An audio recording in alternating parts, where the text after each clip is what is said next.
Wow. Um, my heart is still pounding after that one. What's up, guys? It's me, and I'm back with another video, back with my NASCAR Cup Series New Atlanta race review, and wow. We have a lot to talk about. So, once again, before we get into it, of course, make sure to drop a like on the video, subscribe to the channel. Let me know your thoughts down on the race below, as well as the configuration, all that shit. And also let me know what you think needs to be changed when they go back to Atlanta later this year. Make sure to have post notifications turned on so you don't miss out on future uploads, and also make sure to use code ANJJ for free shipping on orders of $20 or more at Circle B Diecast. William Byron wins a race that has had more wrecks and more lead changes than any Atlanta race previous. Like, there was a record that had been standing since for 60 years that they mentioned on the broadcast that got broke with one of the cautions towards the end. Like, this shit was insane. And yet at the same time, I don't think people are really gonna care, because yeah, this is why I said let me know down in the comments what you feel about the configuration and the package, because I mean, there was passing, but you could only do it when you had someone behind you for the most part. It's but yeah. Oh, also make sure to use the link down below to Steve Lavender's random fantasy picks if you have Twitter. Forgot to mention that. But let's get into the race. So qualifying got rained out, and all that. So the field was set by metric scoring like what we had last year, meaning that last week's winner, Chase Briscoe, would start on the pole. Harrison Burton failed inspection twice. He would start at the back. Brad Keselowski would go to the rear for unapproved adjustments. Logano with an early save next to his teammate Ryan Blaney. And then we get our first caution of the day. Excuse me. Around 20 or so laps in for Noah Gragson. He is, of course, running the 16 car for Colleague this week. He hits the wall hard in turn 2. Car got loose in the corner, and Gragson went to correct, and the car went head on the wall. So it's like he got loose, tried to correct, it went right, bam, hits the wall. Alex Bowman and Greg Biffle both get speeding penalties today. One thing I do want to mention, going into this race, and I said it yesterday, I said I was worried for these guys because of all the wheel issues we've had.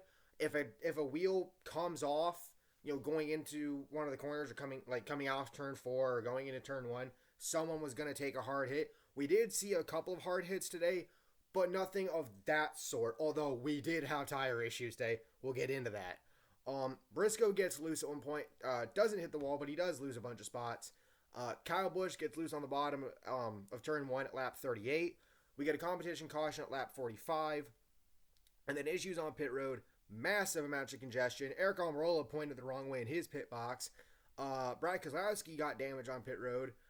His team's Twitter said that he had to slam on his brakes and got into somebody from behind, and he had damage on his hood. Justin Haley and Christopher Bell both got equipment interference penalties, and Kurt Busch got a safety violation penalty. And Blaney had to go back down pit road because they didn't get all the fuel in the car. Cole Custer makes a little bit of contact with the wall, or potentially. And then caution comes out for Ross Chastain while he was in the lead. He hits the wall from the lead thanks to his right rear tire going out. Left rear might have been down as well. He keeps it against the wall and doesn't hit anybody else. Didn't look like he damaged the car too much other than a right rear quarter panel being a little damaged and some scrapes on the side.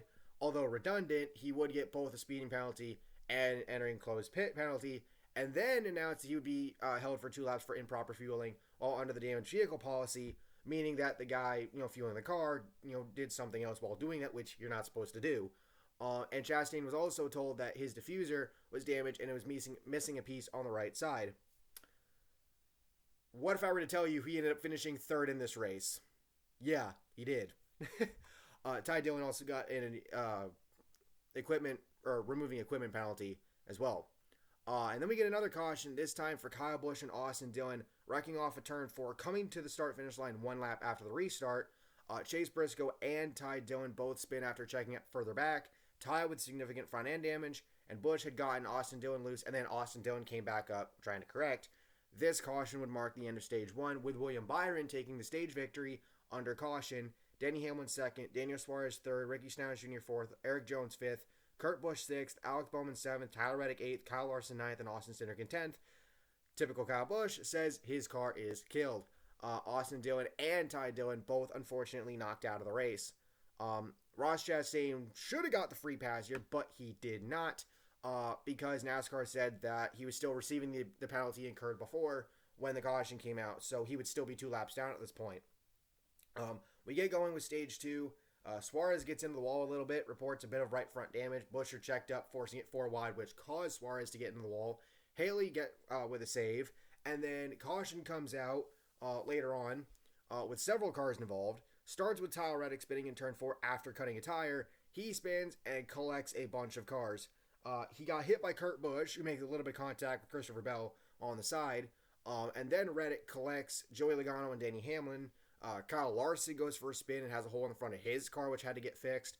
Austin Cindric goes for a bit of a slide. Corey LaJoie ended up got sent through the grass.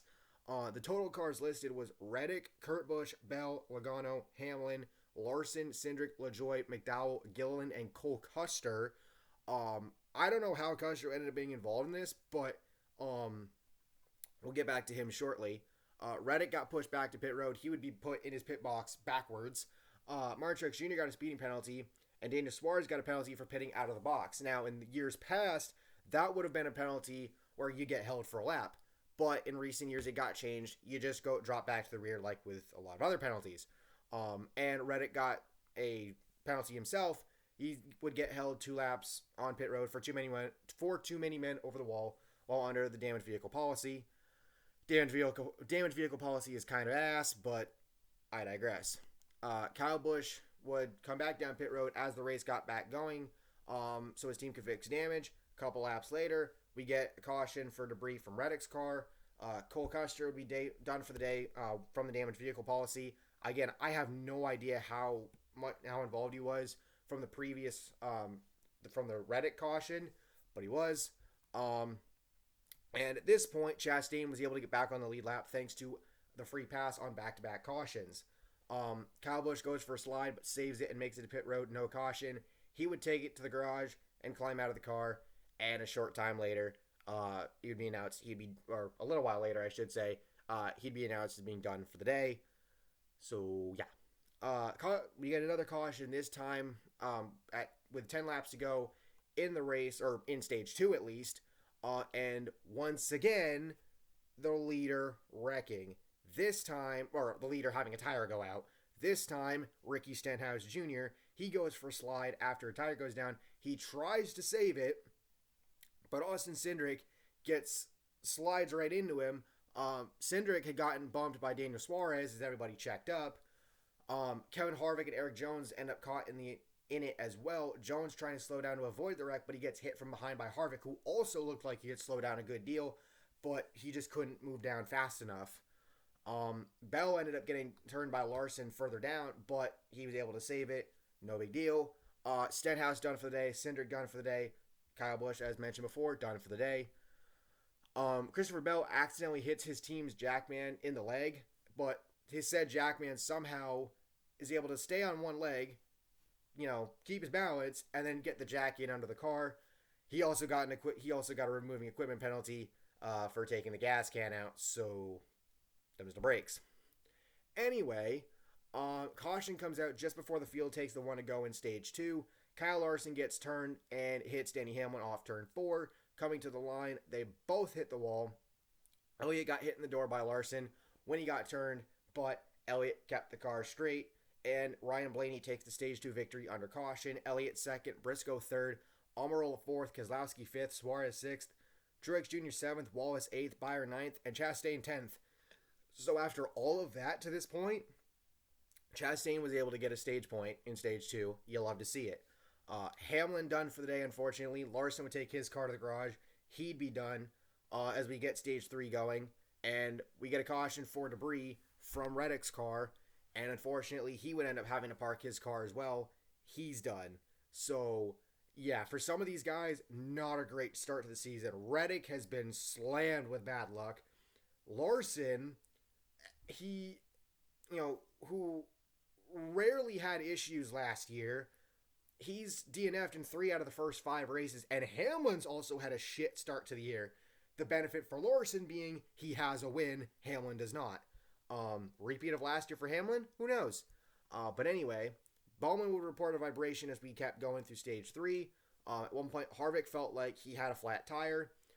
And then we get a caution, this time for Todd Gilliland, hitting the wall. He had just been lapped and was falling back. And he just ended up in the wall. And he goes for a spin off turn 2 as everybody tries to avoid him. But another car will get caught up in this one. Cody Ware takes a nasty hit to the inside wall just after the caution came out. And what happened here was Josh Bilicki checked up in front of Ware, and Greg Biffle was behind him, and Biffle got Cody loose, and then Cody spun. Luckily, Cody was able to get out of the car under his own power. And David Reagan, as mentioned on the broadcast, got a safety violation on pit road here. Then we get another caution, this time coming to 18 laps to go. Eric Almirola gets turned into the grass. Luckily, he doesn't hit anything, and he looks all right. He did pit, but, there you go. And then Todd Gilliland would take his car to the garage. Unfortunately, done for the day. And then coming to the very end, on the last lap, going through 1 and 2, Blaney and Briscoe end up wrecking against the wall in turn 2, but the race stays green as everybody continues to battle up front. Moves were being made. And then we come through 3 and 4 to the front stretch, and you could see Buescher got turned on the front stretch. And then calamity happened as Justin Haley and Bubba Wallace wrecked.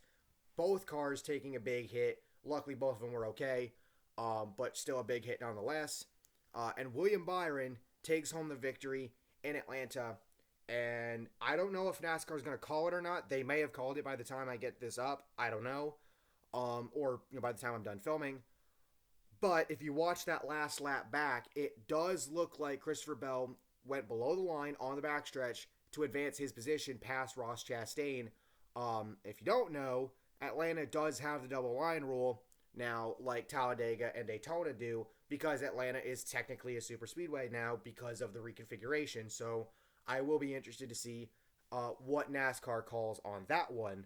But yeah, no, a chaotic end to a very chaotic race.